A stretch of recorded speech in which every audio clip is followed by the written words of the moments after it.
Good morning. I think we have a quorum, so we could start in another 30 seconds.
Do you have the menu? I must go back to three. Yeah. Can we go to three minutes if we go back to 3 minutes? We'll go back to 3 minutes. If all members can have their seats, we'll get started in 5 seconds. But you know what I mean? What are 3 minutes for speakers? It's just called. He's wondering like how many. One on So we'll go probably 3. One on So we'll go 3. Yeah, 3 minutes.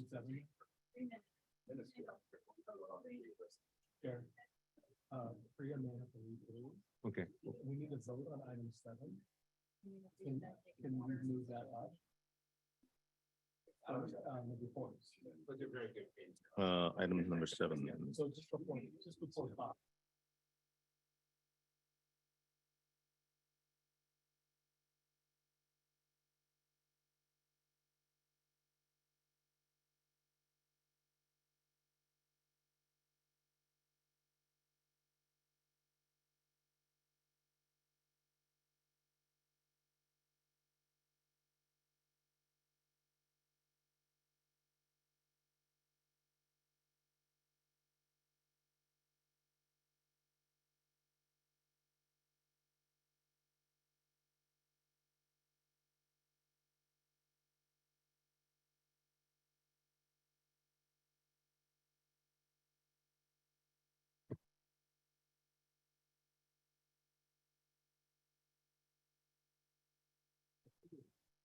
So good morning.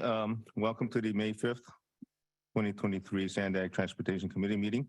I will now call the roll if the clerk can do that for us to make sure we have a quorum. Thank you, Chair. For the San Diego County Regional Airport Authority, Mayor Sanchez. Present. Also for the San Diego County Regional Airport Authority, Rafael Perez. Present. The City of San Diego is absent. For the County of San Diego, Supervisor Anderson. Here. For East County, Chair Shu. Here. Metropolitan Transit System, North County Coastal, and North County Inland are all absent. For North County Transit District, Mayor Pro Tem Bhat Patel. Here. For the Port of San Diego, Vice Chair Naranjo. Here. For South County, Councilmember Duncan. Present. For Caltrans and Fox. Here. And the Southern California Tribal Chairmen's Association is absent. And that completes the roll call, and we do have a quorum. Thank you. Let's go ahead and ask Ruth to give us instructions for the interpreter, how to access the interpretation. Thank you. Thank you. The following announcement is for remote participants, and I will repeat the message in English. Para hacer uso del servicio de interpretación, por favor desplácese a la parte inferior de la pantalla de Zoom donde aparecen los controles. Haga clic en el icono de interpretación, que es el globo terráqueo, y seleccione Spanish, español. Si está utilizando la aplicación móvil de Zoom en celular o tableta, presione los puntos suspensivos, luego Interpretation y luego el idioma. To use the Zoom interpreting feature, please scroll to the bottom of the screen where the meeting controls are located and click on the interpretation icon, the world. Then select your language.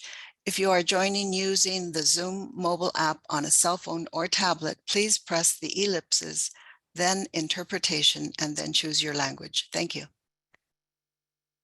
Thank you, Ruth. I'll ask our clerk, Francesca Webb, just to confirm that we do have a quorum. Thank you, Chair. We do have a quorum. Thank you. Well, let's go on to public comments. We don't have a lot of public comment today, so we'll go to 3 minutes. So Francesca, can you call the public comments in person first?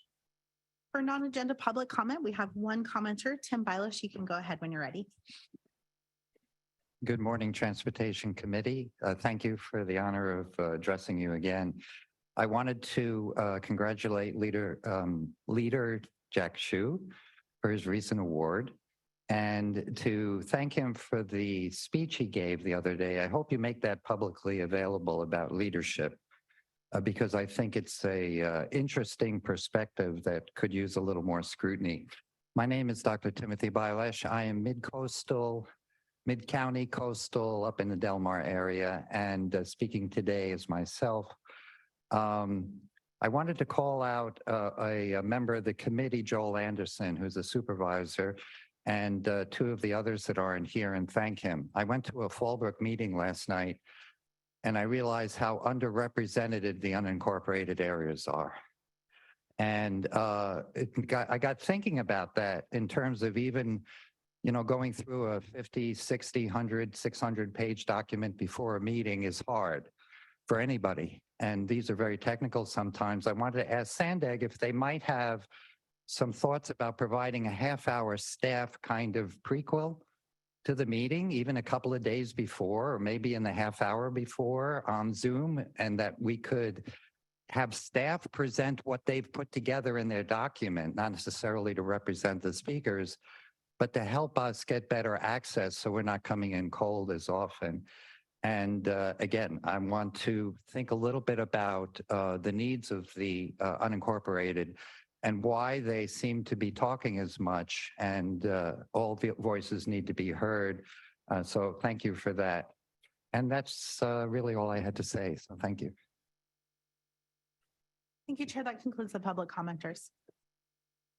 Thank you. Any comments from committee members? Ms. Ann. Good morning, and thank you. Last week and each year, Caltrans honors its fallen employees at our Workers' Memorial events. Since 1921, 191 Caltrans employees tragically have been killed on the job. One of the biggest hazards faced by highway workers is inattentive or distracted motorists.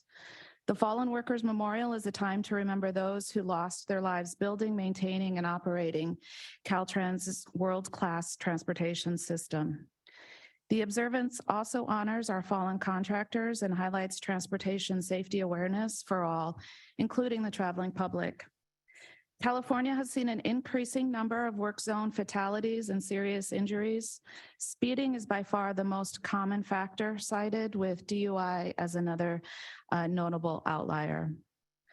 Also, in a sad coincidence last week, during our statewide observance, we had one of our own maintenance workers hit by an errant driver on I-8 near East Main Streets in El Cajon.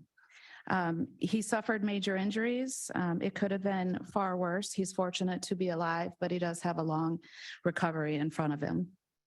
So we ask that you slow down and don't drive distracted or impaired. Shifting a little bit, Caltrans supports May as Bike Month and the 18th as Bike Anywhere Day. Our San Diego office will partner with SANDAG and host a pit stop at our district office down in Old Town. I'd like to also mention that the Clean California Local Grant Program recently extended the application deadline to May 31st. So if you are and your agency is contemplating a community beautification project, there's a bit more time to get that application in, and awards will be announced later this fall, hopefully around the September timeframe. And then just one more update, our emergency culvert repair work on State Route 78, that work continues. Crews are still working around the clock to open those eastbound lanes on 78 between El Camino and College Boulevard. Currently, we're working on getting that closed up. We're paving, striping, doing some of that work now.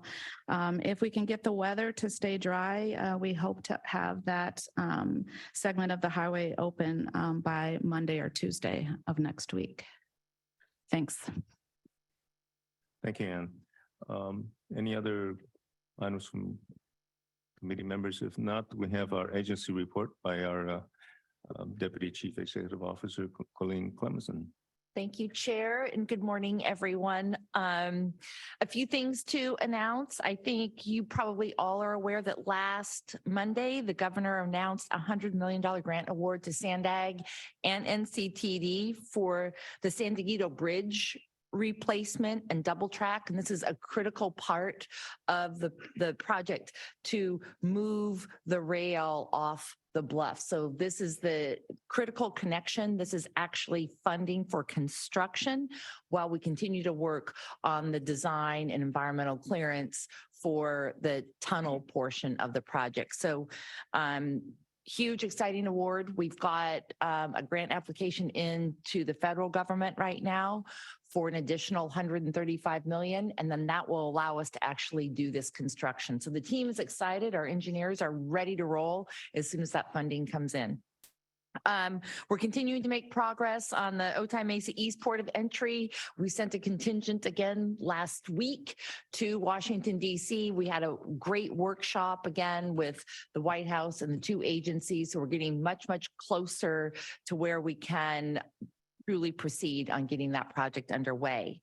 The Central Mobility Hub and the airport connection, that's been something that we've been working on for some time.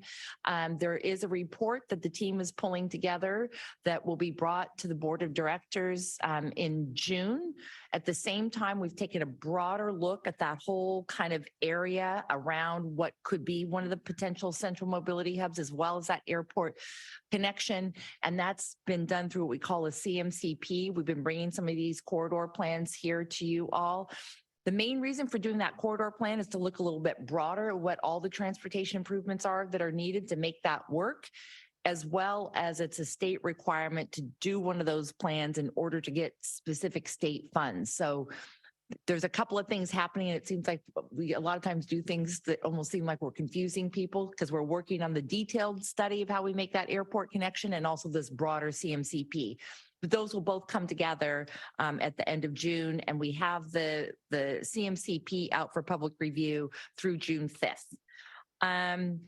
Other exciting things that we're going to be bringing to you all, the Purple Line, which is the high-speed transit that we're working on in the regional plan. Jennifer Williamson will be giving you an update on that at your May 19th meeting. And we'll also be giving you an update on work we're doing with MTS for improvements on the Blue Line. So there's a lot of work that's being done to look at grade separations, how we can really make that whole Blue Line work even better than it does today. And then finally, Bike Month. Thank you for bringing that up, Ann Fox. So this is Bike Month, Bike Anywhere. Yesterday, we had the groundbreaking for the Border to Bayshore Bikeway. So that was really exciting. We had a good turnout. I thought it was drizzly out, but we had a number of people there. So that was great. It's been since 2015, we've been working on this almost 7-mile route that will connect Imperial Beach and the San Ysidro community, along with the whole entire Bayshore Bikeway. So that's exciting. Our official Bike Anywhere Day is on May 18th. We released a pit stop map this week. There are more than 100 pit stops, so including at least one in every jurisdiction.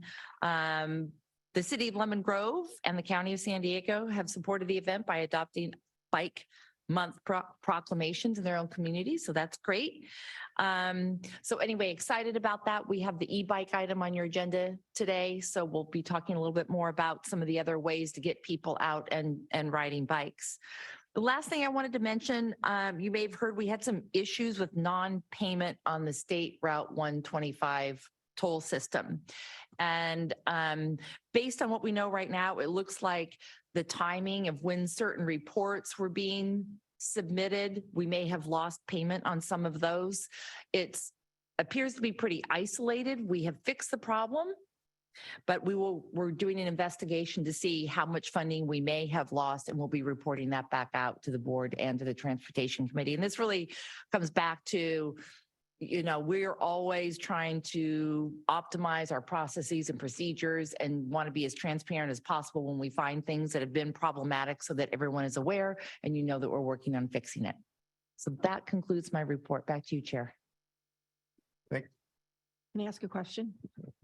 In the report regarding the airport connector project, which at the Airport Authority, we're all very, very excited about. That will be going to the SANDAG board.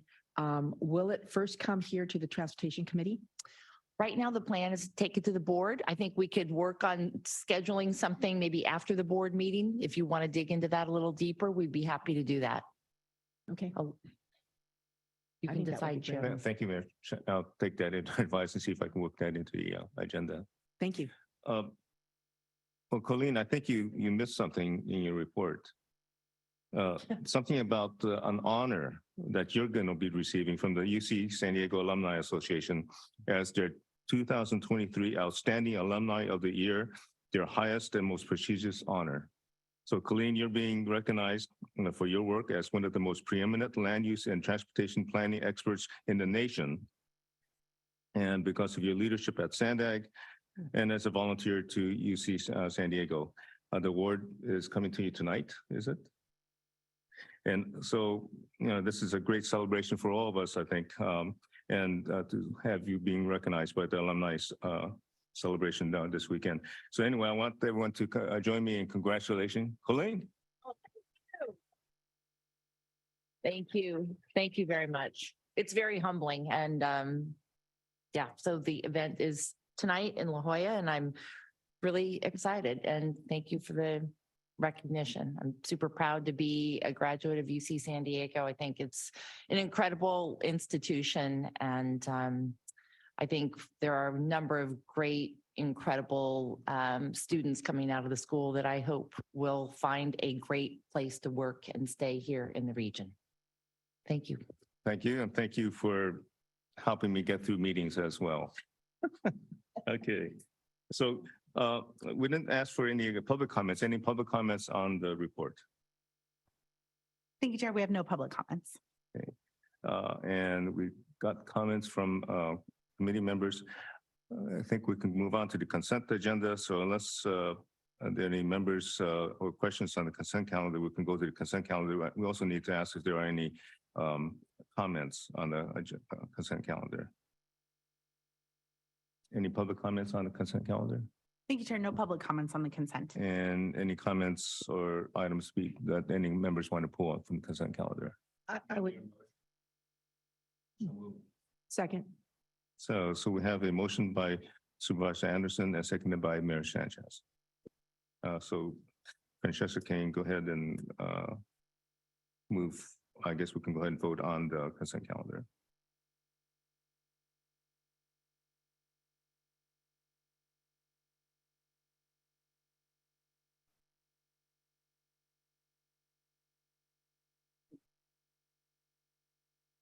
Thank you. And that item passes unanimously with those members present. Great. All right, we can move on to item number 5, e-bike incentive pilot program update. And we have Carissa Bowling here to make the presentation for us.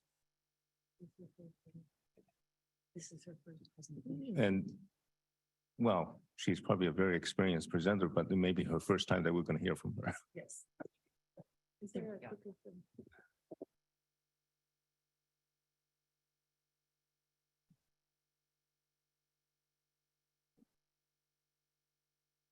All right, good morning. So as was said, I'm a new employee here at SANDAG.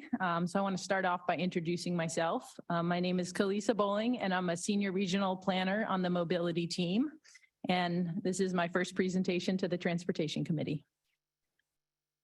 The rise in popularity of electric bikes has opened the door to fast, reliable, sustainable, and many would say fun mode of traveling around San Diego. Incentivizing the use of active transportation modes will help us achieve our region's air quality goals. This e-bike pilot will help us fulfill our near-term commitment in the 2021 regional plan of funding local e-bike incentives while strongly aligning with SANDAG priorities to reduce congestion, advance equity, and combat climate change. SANDAG has partnered with Pedal Ahead to incentivize the use of e-bikes through a loan-to-own program. SANDAG and Pedal Ahead have recruited 125 participants into this pilot who are interested in using e-bike to reduce their dependence on driving in the neighborhood for neighborhood trips and connecting to regional transit. In this pilot program, participants work towards owning an e-bike by riding a minimum of 100 miles per month over 2 years, which is about 3 miles a day, recording their trips and sharing their feedback about their experiences. The program goals are to reduce car trips, to provide connections to transit services, to increase regional access and opportunities for low-income participants, to contribute to building a community around active transportation, and to increase bicycle safety and awareness. We've developed clear goals and metrics which will enable us to evaluate the success of the program. SANDAG was thrilled to receive more than 1,500 applications within days of launching the e-bike pilot in November of 2022. The applicant pool was screened using evaluation criteria that prioritizes low-income residents living in disadvantaged communities within 15 minutes of transit. SANDAG selected 125 participants and put 75 participants on a wait list. And over the past few months, Pedal Ahead has been working hard to onboard the selected participants to prepare them for the program. Once participants confirm program eligibility and complete the onboarding process, they receive their e-bike and a safety training. A participant, Crystal, living in El Cajon, says now that she has her e-bike, she's looking forward to trying out the bikeways to connect from where she lives in El Cajon all the way to Mission Valley. Heather, a participant from the city of San Diego, says she hasn't driven a vehicle in 2 years, and having this e-bike makes her trips more easy and fun. She's able to ride to the trolley and then have a way to get to work from the trolley station, which saves her time. It's also given her the opportunity to try out the bike lanes that she's seen that have gone into her community. After the program launch in late 2022, the team has spent the first few months of this year screening and onboarding participants. This summer, we will host our kickoff workshop once all participants have received their e-bikes. Throughout the course of the program, participants will meet regularly for group rides and bike safety education trainings. At the end of the 2-year program, participants who successfully meet the requirements will own their e-bike for life. And SANDAG will then analyze the data to help inform future pilots and programs. In closing, in case you missed this, since this has already been said a couple times, want to let everyone know that this is Bike Month, and we encourage you to come out and join us for Bike Anywhere Day on May 18th. So we've expanded the audience this year. It's not just for those commuting to work, but it's really for everyone to come out and take part in Bike Anywhere Day.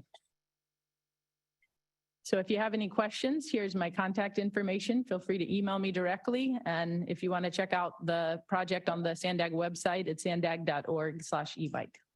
Thank you. Thank you. Sure. Let's see if we can get some public comments first, and then we can ask comments and questions from the committee members. Do we have any public comments? Thank you, Chair. We have no public comments. Thank you. Supervisor Anderson. Just a quick question for you. how do we discern how these bikes are using, whether they're recreational use only or whether they're using them for actual transportation? My concern is one, we have so few applicants from the unincorporated area.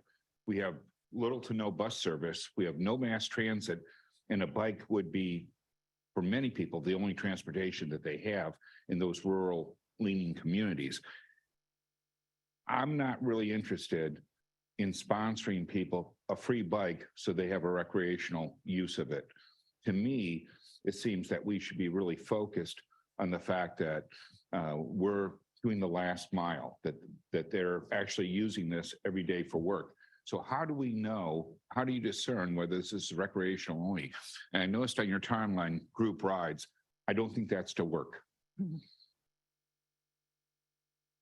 So your question is about, How do you discern yeah. whether this is replacing their commute to work versus the recreational Sunday?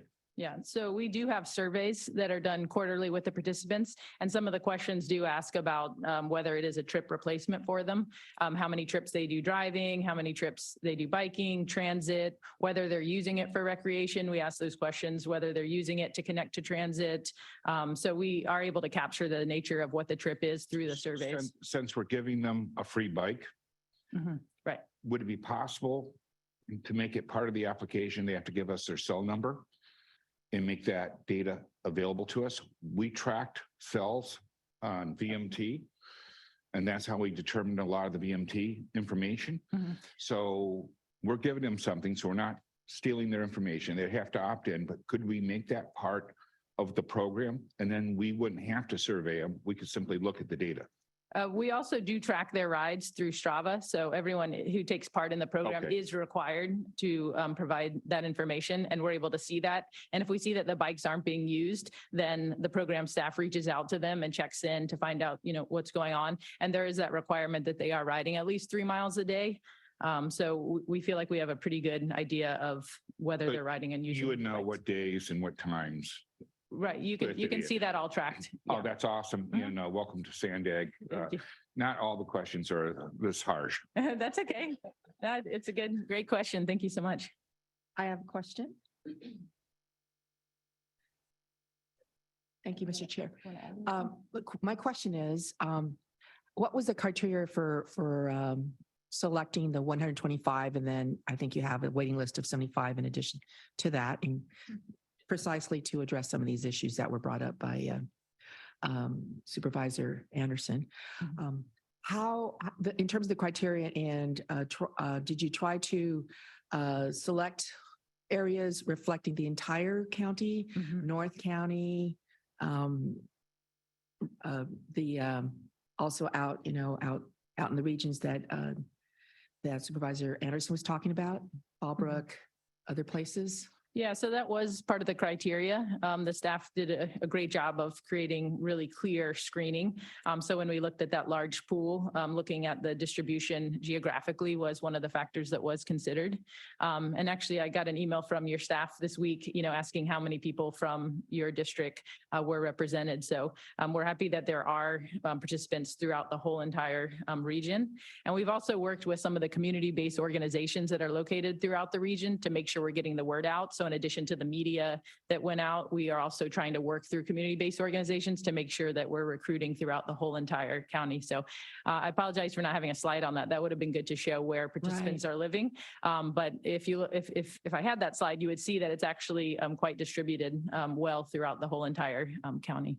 So are you able to say or remember how many in, say, North County and more specifically Oceanside? I don't know off the top of my head, but I'd be happy to get that information to you. Right, great. Unless any program staff knows off the top of their head.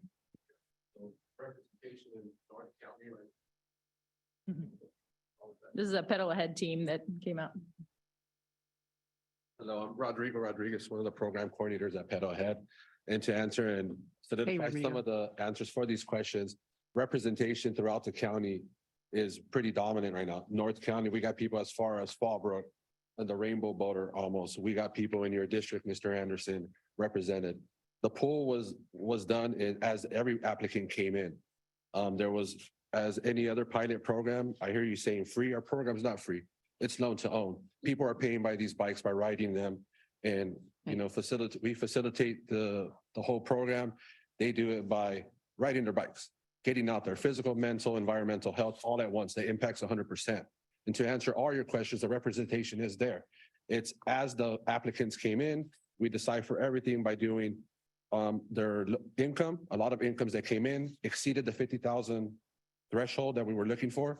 So that right away moved a lot of people from North County. If you know that big population between the 56 and all the way to Oceanside, it's not as dense as we would expect, but there's representation, Oceanside, Fallbrook, Tri-City area, San Marcos, Escondido, Encinitas, Carlsbad, in all the locations that you could expect, they would be there. They're represented in each one of the districts.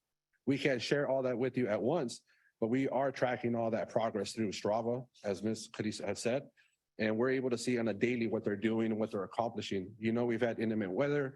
The weather has been, one of our biggest, factors that our individuals can't get out there every day.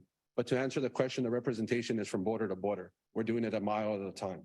And we're representing that last mile by putting these people on these bikes and helping them have a better, more sense of ownership, to filling in that niche that people think that they can't be a part of. We do that by offering this service and facilitating this program. Right. So I do recognize the commitment. What you're trying to do is change habits and trying to give an alternative form of transportation to people and to adopt those kind of better habits.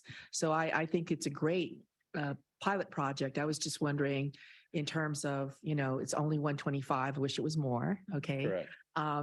That, if all of the different communities were being represented, because the needs, I would say, in North County are higher because the mass transit isn't as great, even though we have a great train station in Oceanside and the Sprinter in terms of getting around. Other than that, internally, is very difficult. Yeah. So especially for the students out in Miracosta, trying to catch a bus that is not going to take 2 hours for you to get there, even though by car it would be like 20 minutes or 30 minutes. It's a challenge. So I appreciate especially our low income communities, which this is targeted towards. So thank you very much. No. And yes, I'd be interested in that slide. Thank you. Yeah, thank you guys.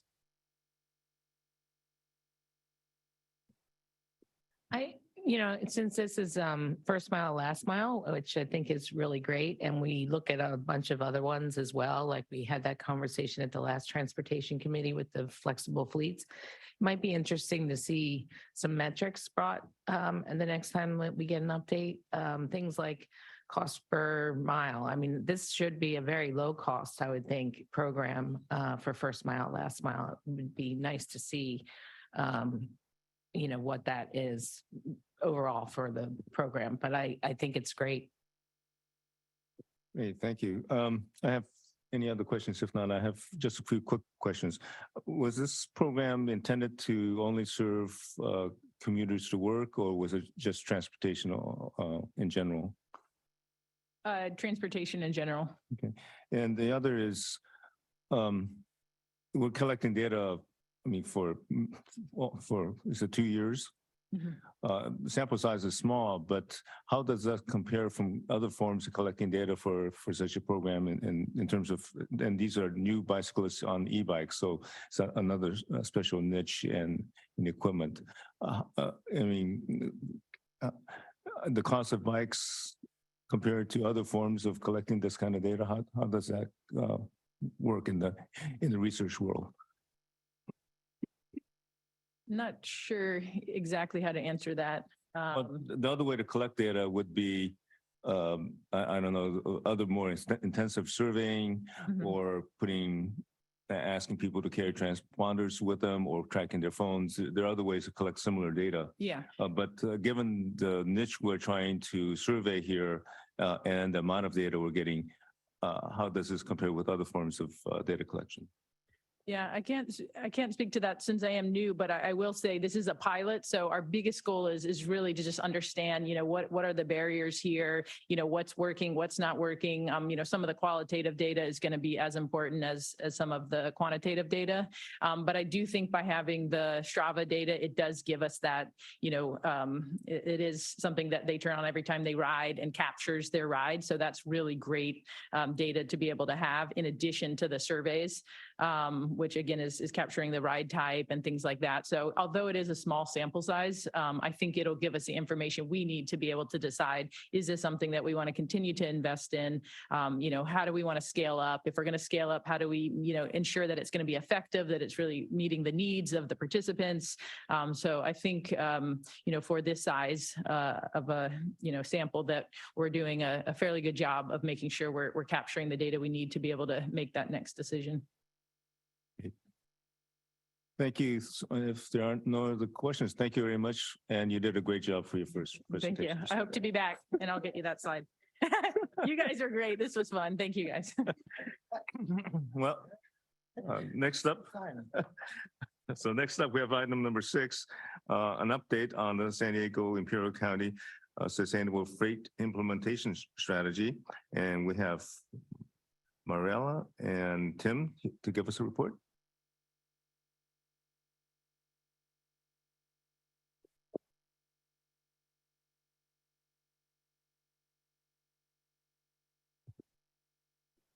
Good morning, everybody. My name is Mariela Rodriguez. I'm a senior regional planner here at SANDAG with the strategic partnership team within the planning department. And today I'm here with my colleague, Tim Garrett, to provide an update on the sustainable freight implementation strategy, which we presented last year in February when we kicked off the project.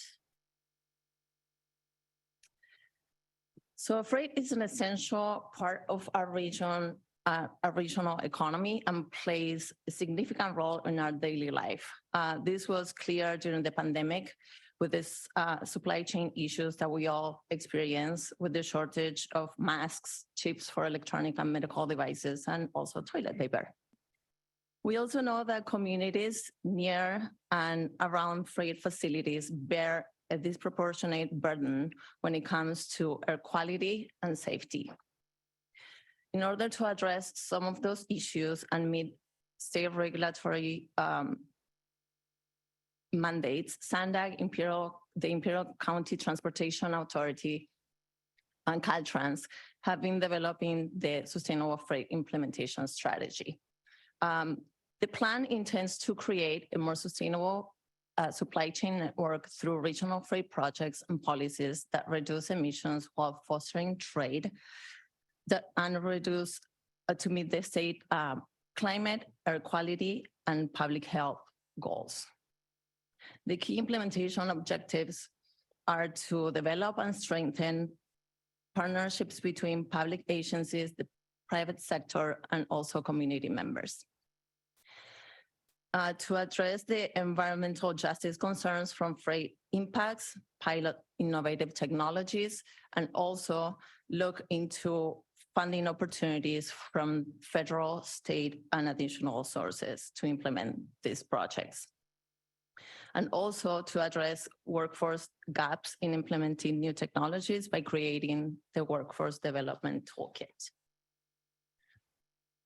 Here's the timeline of the project. And since the project kicked off a year ago, the team conducted literature review and analyzed best practices in sustainable freight projects and policies.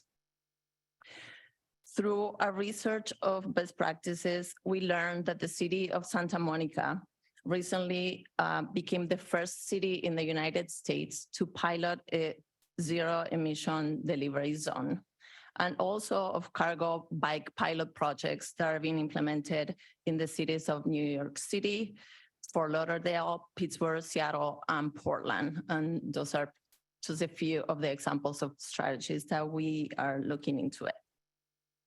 We also engaged in a number of public outreach efforts which I will be covering in more detail in the next slide.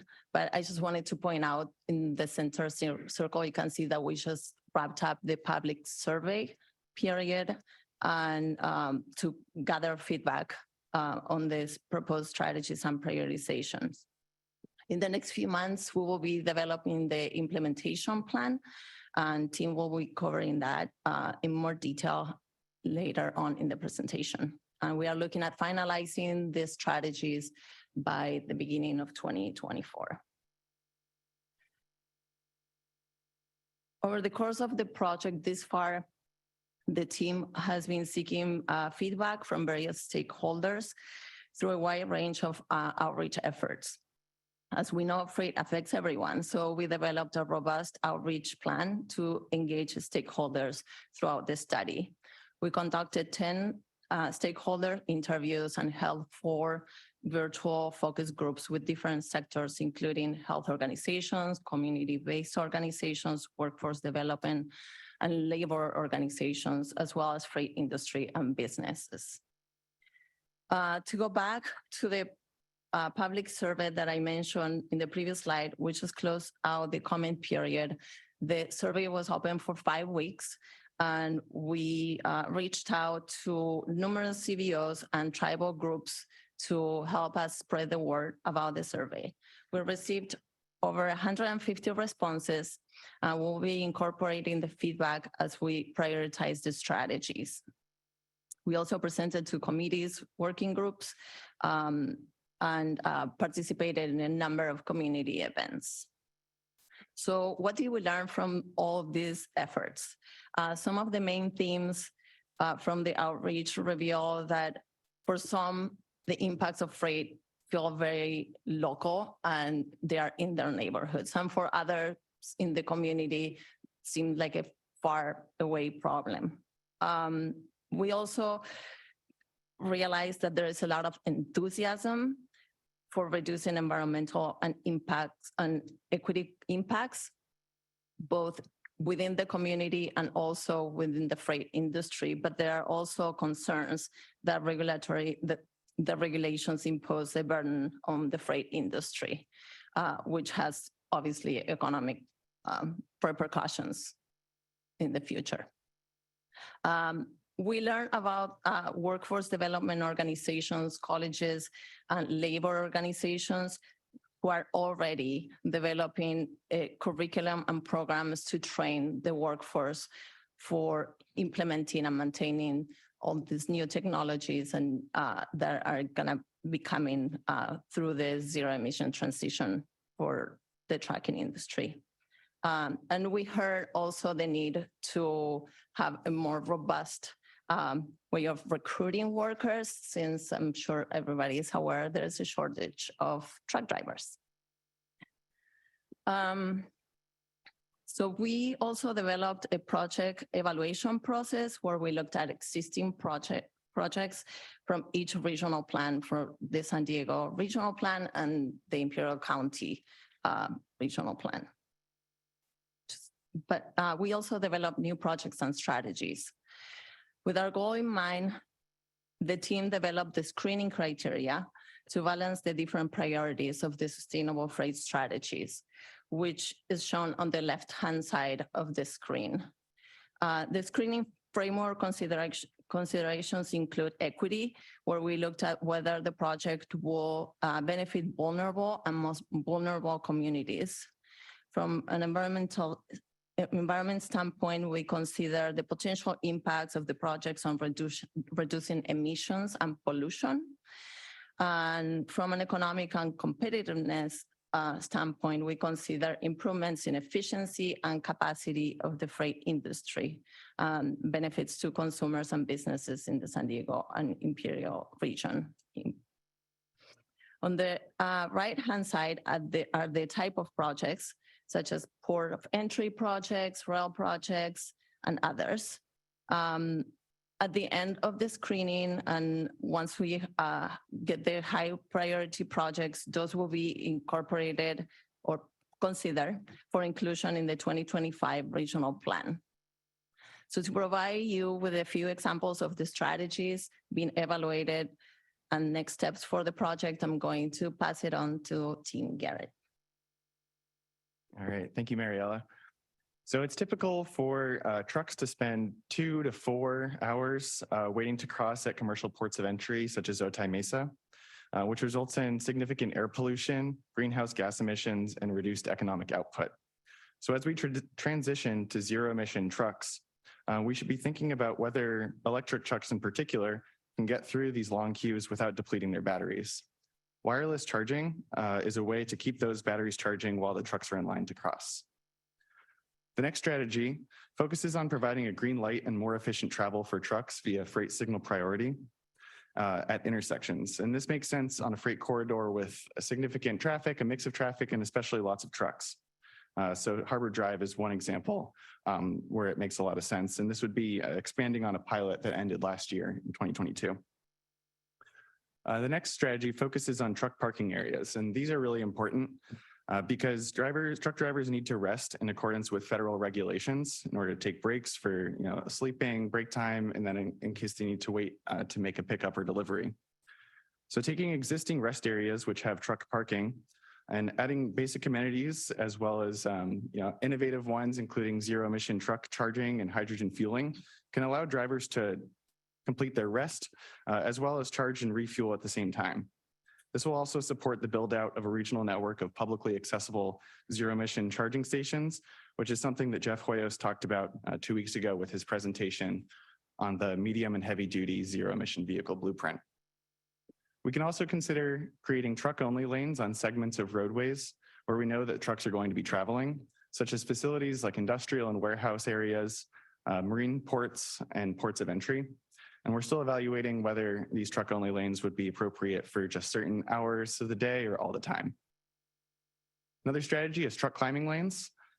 These are really important for safety, especially on steep roads, because they can separate the slower moving trucks from other traffic in order to not create some conflicts there. An example where this could be implemented is on State Route 52 through Mission Trails, where there's some steep grades.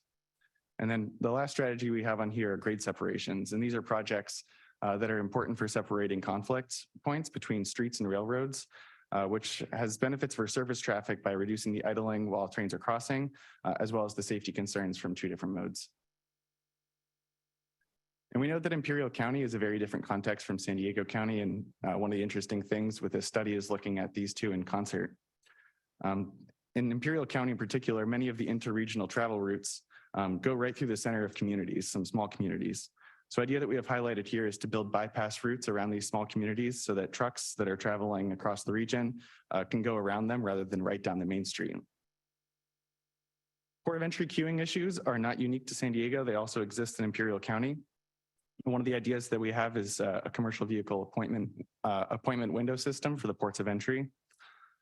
So the way this would work is that a truck driver who is planning on crossing the border is able to reserve an appointment time to cross the border ahead of time. And then when they show up, they can go right through. So this can reduce the idling and reduce the queuing time. And this strategy has been highlighted a couple of years ago in the Baja California Border Master Plan with Calexico East Port of Entry specifically identified as a pilot location. Continuing on with the truck parking rest area strategy, there's actually one area in Imperial County that's been closed. It's called Two Rivers Rest Area. So low-hanging fruit is to reopen that facility and continue to add amenities, zero-emission truck charging and fueling there, as well as the other existing truck parking areas. And then another strategy here, Imperial County specific, we recognize that a lot of these interregional routes have agricultural vehicles and other slow-moving vehicles. So there's a potential safety benefit to providing passing lanes, turning pockets, and widening the shoulders on these interregional routes for additional safety. And then grade separations in Imperial County are just as important as they are in San Diego. So the next steps for our strategy include identifying high-level cost estimates for these strategies, the projects, programs, and policies, the ones that best meet our evaluation criteria. We'll also be looking at the available funding programs and how they match up with these proposed strategies, and then determining how best to implement them in terms of phasing. We'll identify the training programs that provide the workforce with the skills needed to operate and maintain this new infrastructure. Because as we think about all of this new electrification and hydrogen fueling infrastructure that will be used to meet these zero emission requirements, this will result in a need for many new skills. And in talking with the workforce development organizations through our outreach efforts, we've already understood that some of these agencies are working on new programs, but a challenge that Mariela identified is that matching students with the programs and recruiting folks into these programs is something that needs to be overcome. So as we continue to make progress on these remaining steps, we'll plan to come back to Transportation Committee later this year and share with you some updates. So our contact information is here. Mariela is the project manager. Virginia Mendoza from the Imperial County Transportation Commission is on our project development team and has been supporting throughout the project, and she's joining remotely today, as well as myself. And with that, that concludes our presentation. Thank you for the time and happy to answer any questions. Thank you, Mariela. And Tim, do we have any public comments? Thank you, Chair. We do have one public comment. Tim Bilaashka, you can go ahead when you're ready. Good morning again, Transportation Committee. Dr. Timothy Bilaashka, Mid-County Coastal. Boy, that's all a mouthful. And I have a bunch of things I'm going to try to squeeze in, so apologies. A previous IT analysis was that car transportation, about 80% of the cars drive through San Diego County, not into. And I think for freight, this is something to think about also. Would like to see a little bit of attention paid to that. And also, I think actionable data is most helpful. So I understand how difficult it is and how data collecting it is, but to get a big report to digest in a 10-minute presentation in the future, if there's some way to integrate a little bit of the insights you gain along the way, I would appreciate that.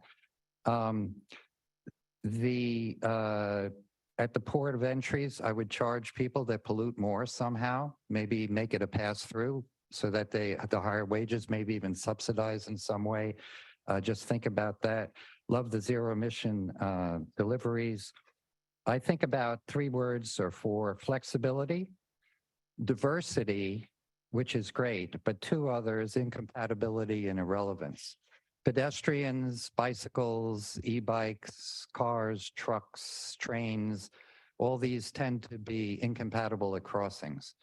And then certain priorities are the ones that get pushed. And for transportation issues about goods, I think about a little bit of reconsidering the global supply chain as a failure. I think we've seen that. The idea of linear lines where one company is a serial stop, everything passes through. We need diversity and more of a web thinking, which is very hard to do. So I'd look at, and I want to bring up a small farm up in Los Angeles area, west of it, called the Apricot Lane Farms, 200-acre farm about sustainable farming, regenerative soils, ground cover, a lot of things, no-till. These small farms may be one of the ways to reduce the climate effects. And one thing they told us is that they sell within a 90-mile farmers market of the area west of Los Angeles, and they get a 90% return on their produce. But when they sell through the regular supply chains, they get a 15%. And so I might think about maximizing the profit to producers and not necessarily the transportation companies that are getting the lion's share. Thank you for your time. Thank you, Chair. That concludes the public commenters. Thank you. Any comments or questions from committee members? Sandy. Thank you. Thank you, Chair. Thank you, staff, for the update. I'm really excited about the work that you're doing. And I just want to share for the stakeholder interviews, there's been one union that's been that has informed me they haven't been spoken to, which is Teamsters 542. They're a key union because one, they represent both San Diego and Imperial counties. And then 2, they have been advocating for a long time for zero emission trucks with the worker equity lens. So I think that's a very important feedback for this information. And so, and Tim, I know you sit on the AB 617, so I know there's a lot of plans. with the same goal. So I guess that's like my question is, with this plan, how can we help accelerate the goals like AB 617, the other report we got last week from the Transportation Committee on the heavy duty, medium duty truck. And so I think mainly my question is, when we have these stakeholder convenings, how do we ensure we're informing and educating folks that here are these other plans and how they go together? And so we can encourage more of a working group. Is that an opportunity you guys are using, or what kind of questions are you asking the group? Yeah, thanks. And I can definitely say that when it comes to the SERP strategies, the Portside Community Emissions Reduction Plan, we've looked at all of those, the heavy duty truck strategies and the rail strategies, and made sure to incorporate them and consider them as they apply to equity, environment, and economy. And as you would expect, a lot of them do apply in they score really well. So we're making sure to incorporate those. We also plan on bringing a presentation on this strategy, I think, to the June meeting of the Portside Community Steering Committee. So we plan on sharing that. And then the next step as we're doing this strategy and as we start to develop the 2025 regional plan, making sure that we bring all of those projects and programs that do have benefits, make sure that they're included for consideration in the 2025 plan, because it's really important to get those into the long range strategy. That's great. And would you specify too, when you do that, what would be short term, medium term, long term? Okay. Yes. Yeah. So we're looking, as I mentioned, equity, environment, and economy. So we're looking at which ones kind of score the highest along those. And then as we look at the specific projects, we match them up with the funding programs that helps to identify what we can fund kind of like in the near term based on the cost and based on the funding availability, how they match up with the funding programs, with an idea of, trying to get the biggest bang for our buck and try to get those benefits sooner rather than later. Okay, great. And then you'll also elevate, the Port of San Diego's maritime clean air strategy, and we're meeting those goals. Okay. Of course. Yeah. Cool. Thank you. Any other committee member questions, comments? I have a whole list for myself, though. Sorry. The first one the question I have is, how does the program in Santa Monica work with regards to zero emission zones? You have any additional information you can give me on where that is and how does the city of Santa Monica manage that? Yeah, so it's a voluntary program. So it's not that it's in the downtown area around like the 3rd Street Promenade. So non-zero emission vehicles are still allowed to make deliveries, but zero emission delivery companies that are part of the program, I think they get some funding that can help to offset some of the cost of the zero emission vehicle pilot vehicles, so zero emission vans, small trucks. I think they've actually got some robots there as well. So they've gotten some funding to offset the cost of those vehicles, and they also get preferential delivery kind of curb space, so they can pull right up to the curb. They don't have to search for parking or double park, things like that, in order to make that delivery nice and easy. And I think that's been going on for a year or so now, and I think it's been some good results from that program. Is there a reason why that part of Santa Monica was selected for that zone? I don't have an insight into that. I know. Yeah, I don't have the details. It could be maybe a traffic concern or maybe even an environmental concern. Yeah, I'm not sure exactly. I know it was in cooperation with the Los Angeles Clean Tech Incubator, so LACI. So that would be the program that is administering it. So I can follow up with you if you like and get more research on that. Yeah, it may come into play. I really like your other screening criteria of equity, environment, and economic competitiveness. And so I want to commend you for having those priorities, those 3 E's. How might this work, the pilot programs you're looking into, in terms of environmental justice and equity with regards to improving the air quality and health impacts in our most impacted communities, whether it's Portside? Recently I learned city of Coronado, you're in the 98th percentile in diesel particulate matter in one of your census tracts. So this includes all of us, including San Marcos, including Oceanside, and cities throughout our region, not just our Portside communities. Do you think the strategies you're working on may be able to be targeted to meet those zones, just like similar to what Santa Monica is doing? You want to take that one? Sure, yeah. So we are making sure that we are looking at the most vulnerable and vulnerable communities.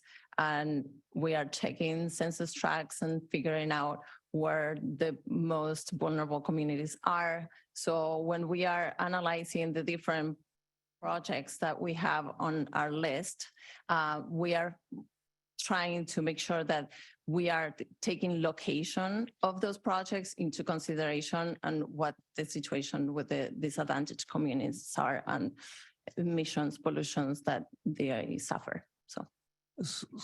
So might be kind of ambitious that at some point we'll have a list of incentive programs that work or may work well, and maybe another list of disincentives, I guess would be the other way, which may be using some kind of cost system so that we can actually improve not only transportation and economies of this of moving freight, but also reduce health impacts in the most impacted communities.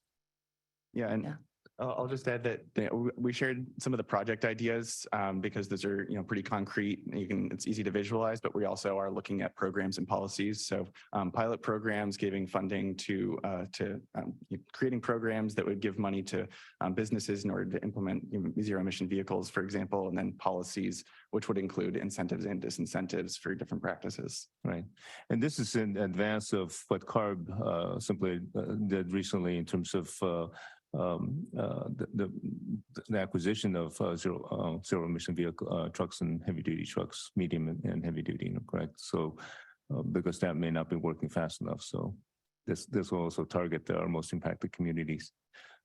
Thank you very much for the report. I'm really interested in this topic. So thank you. Thank you. Let's move on to item number 7, which is we have ITALK Chair Jennifer Franco to give us a status on the ITAC FY22 audit.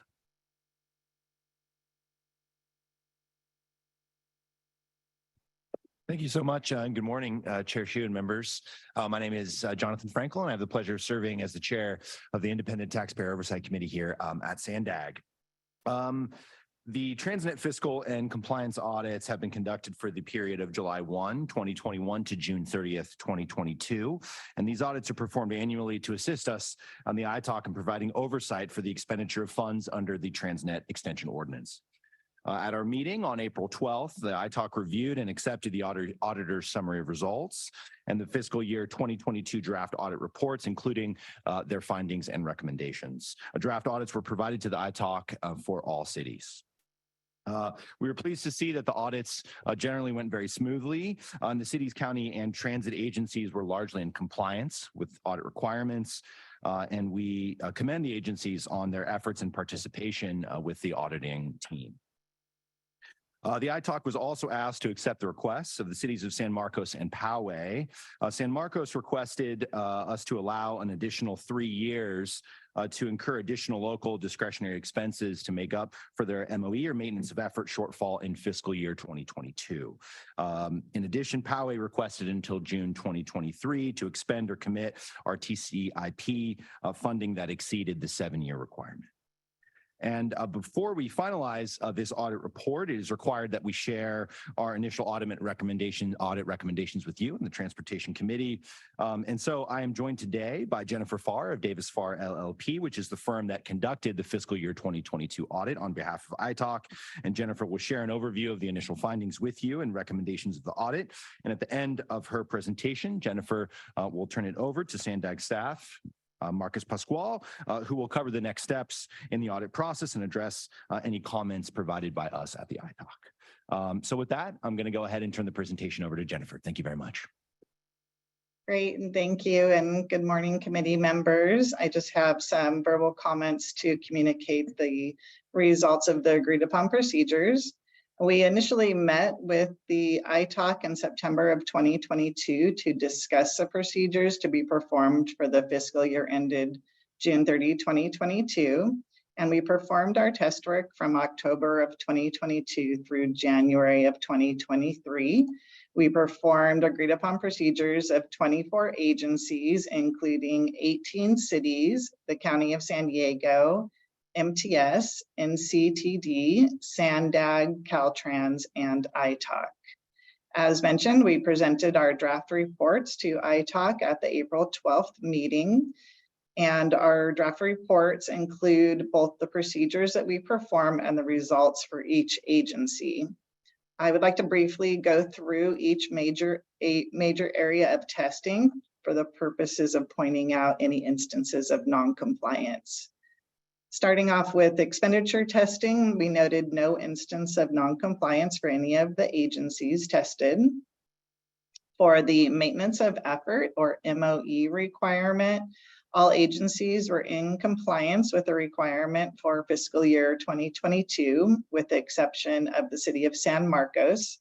Additionally, the city of Del Mar is still in the process of making up a MOE shortfall from 2021.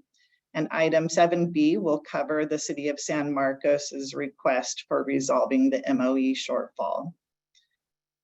For the 30% balance limitation rule, all agencies had fund balance of less than 30% of the annual apportionment, with the exception of the city of National City. Payments to the city of National City will be deferred until the unused balance has fallen below the 30% threshold. All agencies were in compliance with the requirement that at least 70% of revenues provided for local street and road purposes were used for congestion relief projects, and no more than 30% are used for maintenance projects. We included in our summary report information about the 11 agencies that charged indirect costs to the program, and what those total indirect costs are, and the percentage of the total expenditures, indirect costs as a percentage of expenditures. For the Regional Transportation Congestion Improvement Program, we test the exaction fees collected on new development. We noted that 4 agencies did not collect the correct exaction fees. Those are the cities of Coronado, the city of Escondido, La Mesa, and Lemon Grove. And additionally, all agencies had expended or committed the RTCIP funding within 7 years of collecting the fees, with the exception of the city of Poway. And item 7B will be provided to have more information about the city of Poway. And lastly, the Transnet operator eligibility testing. We test the increase in the total operating cost for both bus and rail services to determine if it exceeded the increase in CPI for the year. CPI increased by 17.78% during the year tested, and both MTS and NCTD were in compliance with the bus and rail eligibility testing this year. I will now turn the presentation back over to Marcus for final comments. Thank you, Jennifer. Good morning, Chair Xu and members of the Transportation Committee. I'm Marcus Pasquale with the SANDAG Finance Department, and I will now be going over the next steps. For the ordinance, ITALK is required to have at least 60 days from today's Transportation Committee meeting to accept the results, which means that the soonest that the ITALK can accept the final results of the audit is July 4th, with the soonest regularly scheduled ITALK meeting thereafter scheduled for July 12th. After ITALK approval, the results of the audit will be included in the ITALK's Transnet annual report, scheduled to go to the Board of Directors meeting on July 28th. That will conclude Part A of this item. I will now turn it back over to Chair Xu for questions and comments before proceeding to Part B of this item for the requested eligibility requests. Thank you, Marcus. Do you have any public comments on this item, Francesca? Thank you, Chair. We have no public comments. And do we have any member comments or questions? Councilman Duncan. Thank you, Chair. Just a quick question. Maybe it's because I'm new to this committee, but and I don't want to take up too much time, but can you tell me what it means when it says all agencies were in compliance with the exaction fees collected and Coronado's listed as not being in compliance? I'm not really familiar with exaction fees. If you could just give me 1 minute on that, I'd appreciate it. Yeah, of course. Exaction fees are part of the RTCIP program, which funds our arterial roads. So that specific funding will fund those specific arterial projects. So I can understand that. I guess what I'm saying is, and again, if it's beyond the scope of this, I can talk with staff or find out later, but I'm just curious, like, how do cities collect exaction fees? What is that? If I can help, Marcus, the fees are collected on new development within the city. So there's a certain fee that's charged based on the number of units that are being added on mostly housing projects. And so that the requirement is that that fee be spent on street projects, and the cities have a certain amount of time to spend those fees.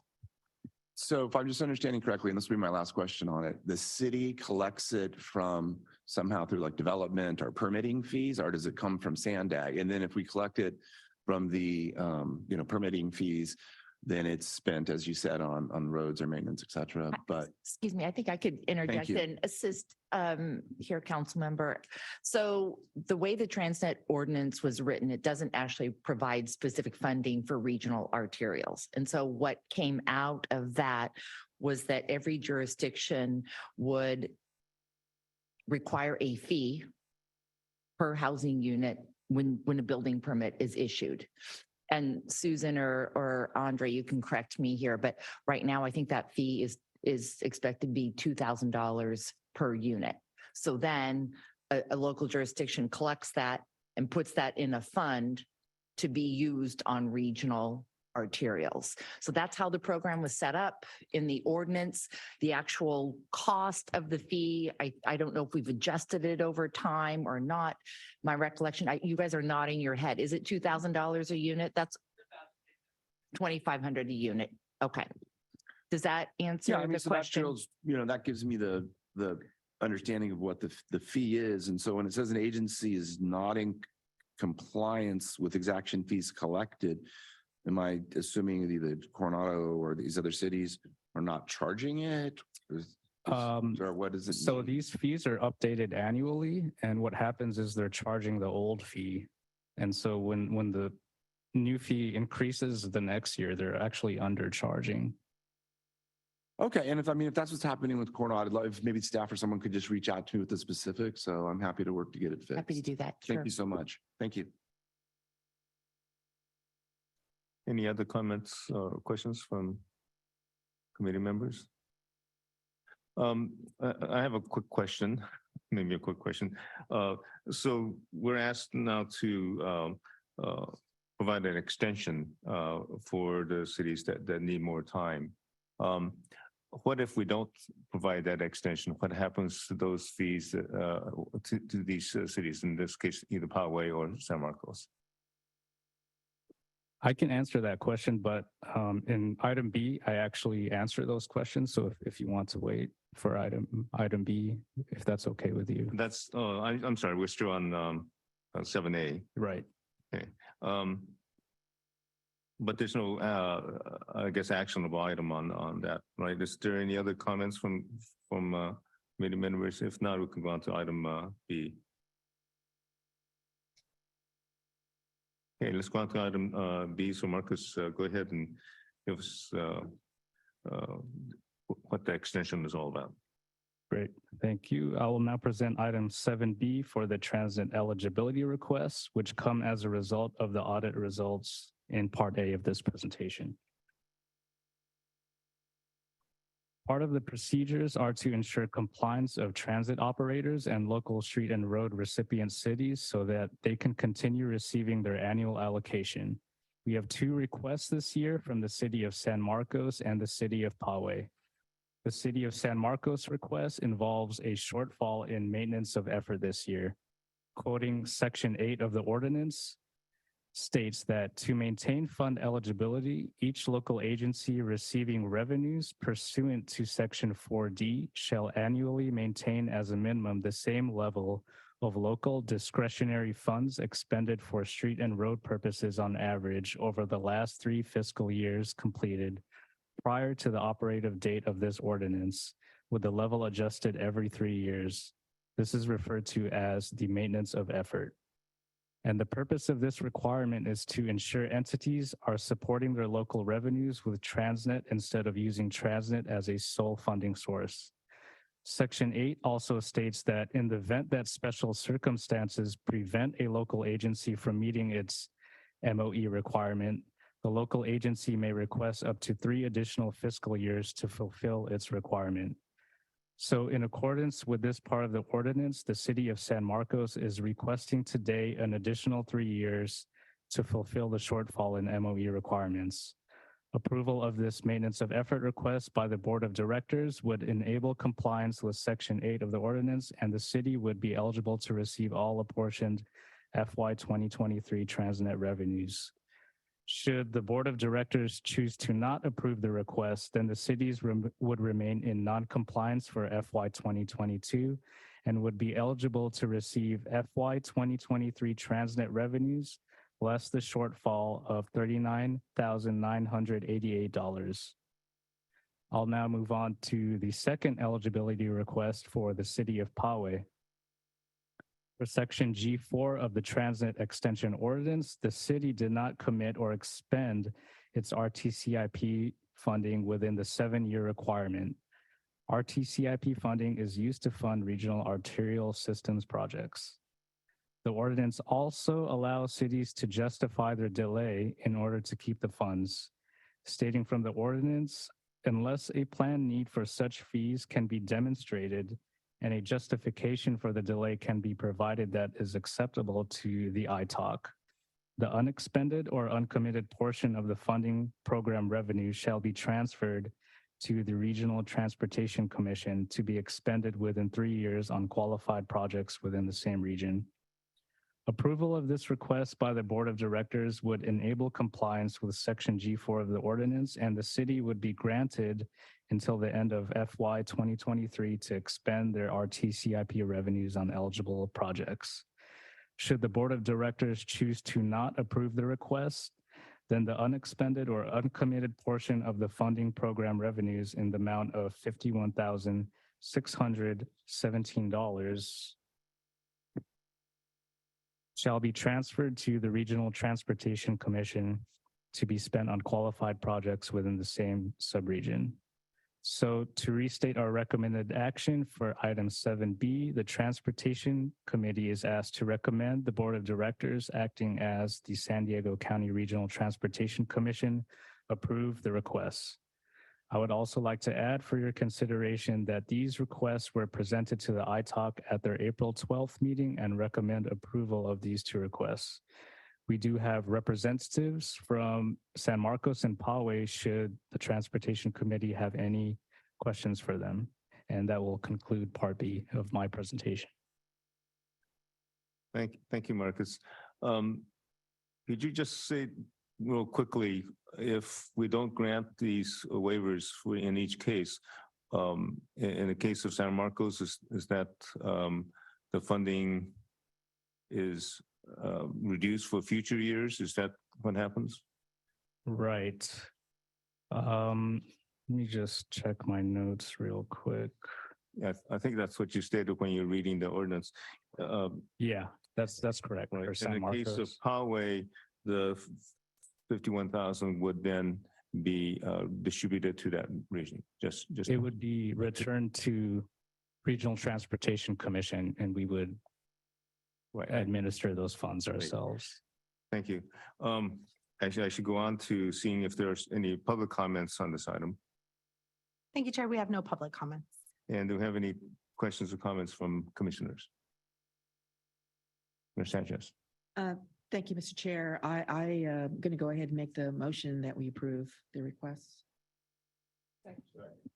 Second by Anderson and made by Mayor Sanchez. And just a point of clarification, was the motion to recommend to the board that they approve the waiver request? Okay, thank you. Right, and we can move on both items in with one motion. Okay, That's correct. okay, so we have for item 7B, a motion by Mayor Sanchez and second by Supervisor Anderson. We can go ahead and vote.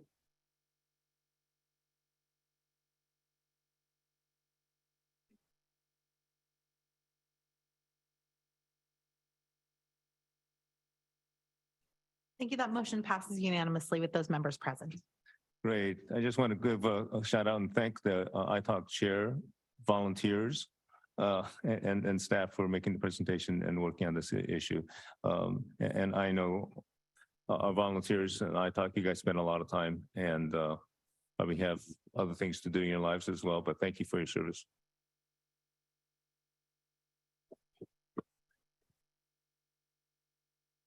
Hey, I think that's the last item. With that, the Transportation Committee meeting for our next Transportation Committee meeting is scheduled for Friday, May 19th at 9. And we are adjourned. Thank you.